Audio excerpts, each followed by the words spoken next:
Regina, Mater misericordiae, vita dulcedo, estes nostra salve. The Lord be with you. A reading from the Holy Gospel according to Matthew.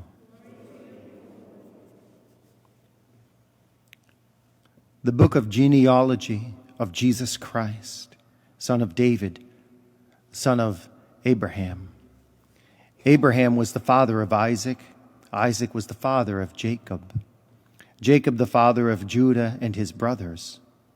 Judah became the father of Perez and Zerah, whose mother was Tamar. Perez became the father of Hezron. Hezron became the father of Ram. Ram the father of Amminadab. Amminadab became the father of Nishon. Nishon the father of Solomon. Solomon the father of Boaz, whose mother was Rahab. Boaz became the father of Obed, whose mother was Ruth. Obed became the father of Jesse. Jesse the father of David the king. David became the father of Solomon, whose mother had been the wife of Uriah. Solomon became the father of Rehoboam. Rehoboam the father of Abijah. Abijah the father of Asaph. Asaph became the father of Jehoshaphat. Jehoshaphat the father of Joram. Joram the father of Uzziah. Uzziah became the father of Jotham. Jotham the father of Ahaz. Ahaz the father of Hezekiah. Hezekiah became the father of Manasseh. Manasseh the father of Amos. Amos the father of Josiah. Josiah the father of Jehoniah and his brothers at the time of the Babylonian exile. After the Babylonian exile, Jehoniah became the father of Shealtiel, Shealtiel the father of Zerubbabel, Zerubbabel the father of Abud, Abud the father of Eliakim, Eliakim the father of Azor, Azor the father of Zadok, Zadok the father of Achim, Achim the father of Eliud, Eliud the father of Eleazar, Eleazar the father of Mathan, Mathan the father of Jacob, Jacob the father of Joseph, the husband of Mary.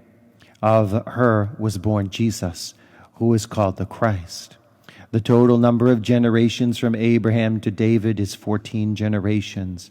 From David to the Babylonian exile, 14 generations. From the Babylonian exile to Christ, 14 generations. The Gospel of the Lord.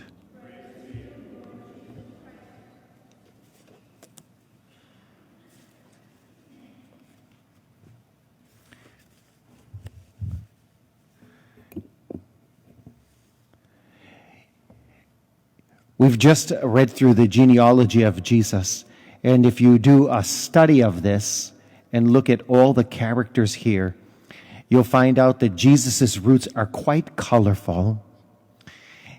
Like every family that we know of, his family had issues, and lots of them. And I'm not even going to go through all the details. One would think that Jesus came from a perfect family. I haven't met one yet. And yet, the opening prayer said it well.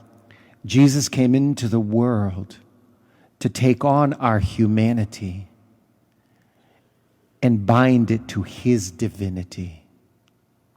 In other words, Jesus came into the world to heal all families, to sanctify the family, so that all those families, all the families of the world, could always come to the one born in the manger, the little child that nobody expected, who would bind all of God's children into the Father's plan to perfect families, to redeem families with all their shortcomings and issues and blemishes.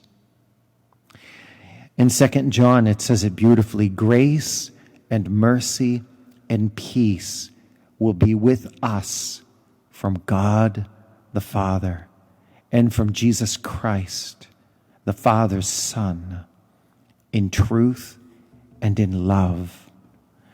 Jesus came not for the perfect families, but to perfect all the imperfections of family life, for the glory of God, where all of creation will be consummated in his glorious kingdom in heaven. Regina Celi, letare, alleluia, qui aquam meruisti portare, alleluia, resurrexit sicut dixit,